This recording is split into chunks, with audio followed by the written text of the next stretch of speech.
নবী সাল্লাল্লাহু আলাইহি ওয়াসাল্লাম বলেছেন, আমি পুরুষদের জন্য মহিলাদের চেয়ে বড় কোনো ফিতনা রেখে যাচ্ছি না। প্রচন্ড বড় ফিতনা হতে পারে, সাবধান। তো এখানে দেখেন মেয়ের হাঁটার বর্ণনা আল্লাহ পাক দিয়েছেন। এখনকার জেনারেশনে মেয়েদেরকে আপনি হাঁটা শেখান, রাস্তাঘাটে, শপিং মলসে, সব জায়গায় দেখবেন গেঞ্জি আর জিন্স আর টি শার্ট পরে, ফর্মাল পোশাক পরে, স্যুট বুট পরে ঘুরছে। মাঝে মাঝে পোশাকের এখানে ওখানে ফাড়া ছেঁড়া, এটাই নাকি স্টাইল। এমন পোশাক পরছে যেটা পরেও দেহের অঙ্গ প্রত্যঙ্গ বোঝা যাচ্ছে, এমন পোশাক পরছে যেটা বাহির থেকে ভিতরের অঙ্গ দেখা যাচ্ছে। অমুসলিমদের পোশাক পরছে, ছেলেদের পোশাক পরছে, এগুলো সবই আখিরুজ জামানের সাইন। আখিরুজ জামানে এরকম মেয়েদের সংখ্যা বাড়বে। নিসাউন কাসিয়াতুন আরিয়া, এরা কাপড় পরেও নগ্ন থাকবে। মুইলাতুন মামিলাত, এরা মানুষকে আকৃষ্ট করবে, নিজেরাও আকৃষ্ট হবে।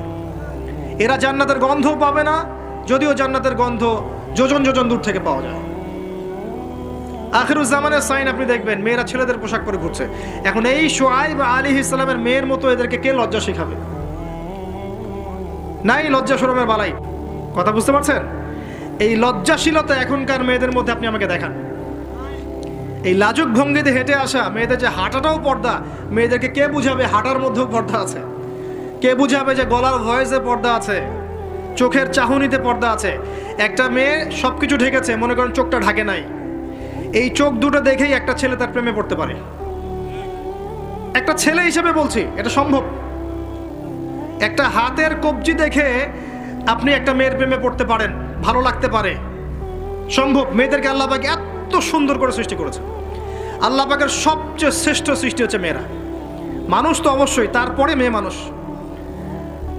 এই নারী আপনার হয় জান্নাতের মাধ্যম হবে, অথবা আপনার জীবনের সবচেয়ে বড় ফিতনা হবে।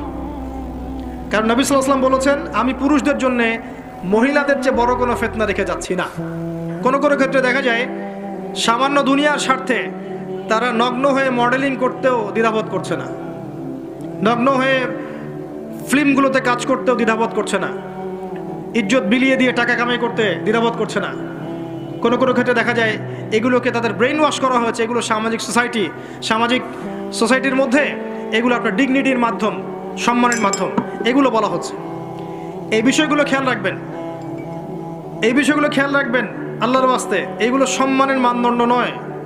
সম্মানের মানদণ্ড আপনার ঈমান, আমল, তাকওয়া এবং আপনার সতীত্ব।